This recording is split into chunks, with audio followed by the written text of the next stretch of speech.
Caught in their lies. I never thought my girlfriend's secret would become my curse. We were halfway through dinner at a packed downtown bar when she leaned in, eyes wide and desperate, and whispered that I couldn't tell anyone what she'd confessed to me the night before.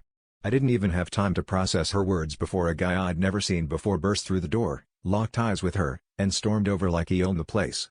The whole restaurant went dead silent as he grabbed her wrist and said, "You told me you'd be home tonight."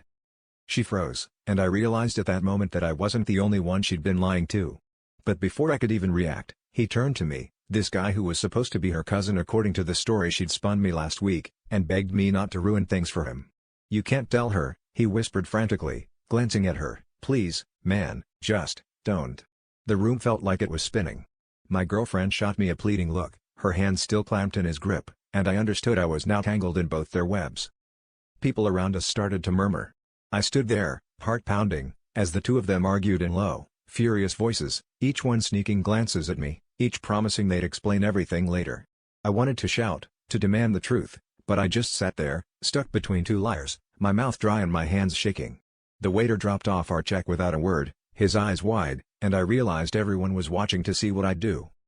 By the time they both left, together, I was still sitting at the table, staring at the untouched food, trying to figure out which secret I was supposed to keep.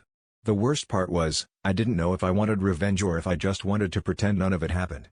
I kept replaying their desperate faces, their voices begging me for silence, and I realized my real conflict wasn't about them at all.